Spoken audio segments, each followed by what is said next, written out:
On this episode of Lapeef, Let's Talk. Not only that, Rilla, if she left her first husband for a man that was making money, or I don't know the whole situation, like how do I not know she might not leave her next husband for another man that's not making more money than him, right? And you also missed something, Rilla. It's very disrespectful. She was definitely wrong of her speaking about her ex like that, and she's married. Like how that's disrespectful That's to your almost like Jada and husband. Tupac. Huh? It's almost like Jada and Tupac. Yeah. Yeah, that's disrespectful to your current husband. So, yeah. But Rilla, I want to say this real quick, and I think it's something that needs to be said. I mean, she was probably wrong, right? But at the same time, if men on their shit, they don't have to worry about that. They don't have to worry about that at all. Listen, hold on. Go ahead. I don't know if I agree with that, JR. Love, and now, mind you, she's married and got the bag now. However, still crying over her ex that has passed because that was the one true love, or that's the man that truly loved her. So she's crying over another man with a man? Oh, wow. With her husband, right? With her husband. Mm-hmm. He's dead though. Wow. He's passed, right? It doesn't matter if she's dead. Like you're married. She's a widow. No, she's married to a whole different man. How would you feel? Situation. How would you feel if you were married and your husband was crying over his ex, saying that was my true love? How would y'all feel if that was your husband? It's happened. I didn't realize that. No, that wasn't my question. How would y'all feel if that was your husband and on TV he's saying that his true love passed away?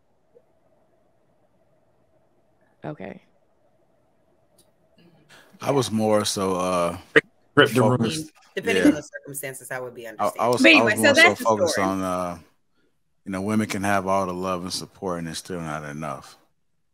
Well, is that a question? So that's the story. It wasn't. It's a statement, but I do want y'all to dive into it because we kind of talked about earlier about the money situation, right? If you got a man that got money, would you guys stay? If you got all the money, he's able to financially take care of you.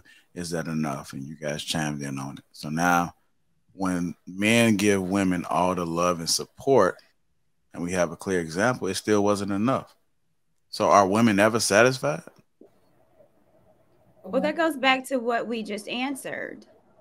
And when I said no because of divorce, this is a prime example. She divorced a man that truly loved her. No reason to divorce except that she wanted a particular lifestyle that he was not able to afford for her. And again, like I said before, once they do, the grass is never greener on the other side, and she's living with regret. Even though she got a man in the bag, she's still crying off her ex-husband because he truly loved her. All money is not all good money. Yo, so ain't that crazy though? Hold on. I do want to elaborate on this, and I might be all over the place, but this all ties into the story because she mentioned something about her husband was working like crazy, but it was no progress and no resources. Yeah. So just that he used to work a whole lot. Yeah. Right.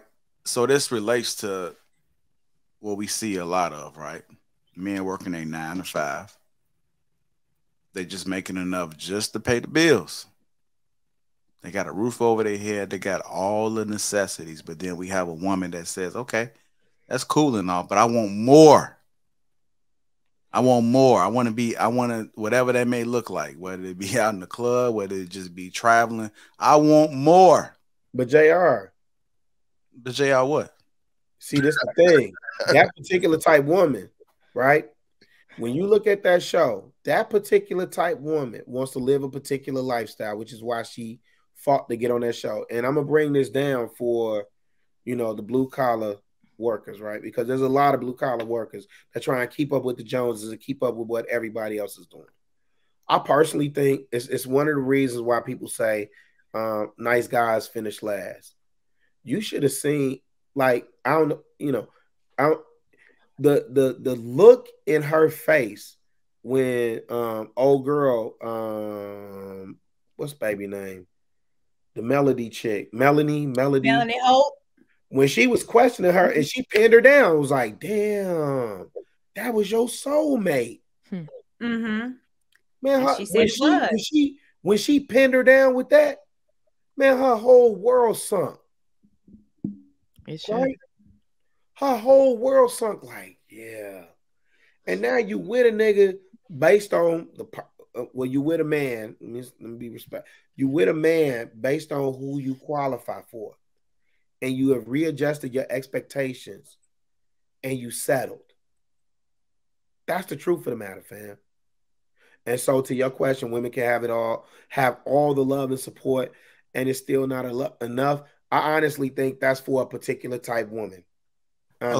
Hold on, brother. So I want to ask you this.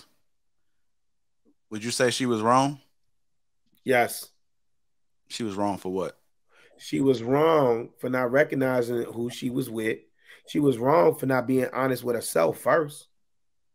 Right? She wasn't honest with herself, who she was, where she was.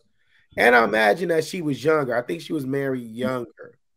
But even with that being the case, you know, we get caught up into, you know, what such and such. Well, yeah, we get caught up into what such and so was doing. And men do it too. We compare ourselves against other men and what this man got versus what I got. You know, I know for a fact. Let me say, logic if I can. I remember having a conversation with you this past weekend, and you was talking about shutting the dude down over your car collection, right? Dudes look at other dudes' situations, look at what cars they got, right? And they compare, right? Women think, I think like Courtney was saying, women think the grass is greener on the other side. And what happens is you get on that other side, and because women are emotional, and you had a man that was striving to give you a life, he supported you, and he loved you. And she said, this is out of her mouth. Shout out to O'Shea. She, out of her mouth, she said, he loved her unconditionally. Courtney. He loved her. Hey, O'Shea, that's my boo. Stop. Oh. Hey. Hey. I still am in Nashville. I'm about to say she's sandal and weaving it up, O'Shea. She definitely sandal and weaving it up. But the thing of it is, though, fam, like real talk, she had a dude that genuinely loved her. So weird. And this is the thing, what you see men now preaching against. Man, don't trust these hoes. Don't love these hoes. Don't do this. Don't do that. Da da da da da. Why? Because they in the end they gonna do whoop-de-whoop, blah blah blah blah blah. Not only that, Rilla, if she left her first husband for a man that was making money, or I don't know the whole situation, like how do I not know she might not leave her next husband for another man that's not making more money than him, right? And you also missed something, Rilla. It's very disrespectful. She was definitely wrong of her speaking about her ex like that, and she's married. Like, how? That's disrespectful to your almost like husband. Jada and Tupac. Huh? It's almost like Jada and Tupac. Yeah. Yeah, that's disrespectful to your current husband. So, yeah. But Rilla, I want to say this real quick, and I think it's something that needs to be said. I mean, she was probably wrong, right? But at the same time, if men on their shit, they don't have to worry about that. They don't have to worry about that at all. Listen. Hold on. Go ahead. I don't know if I agree with that, JR.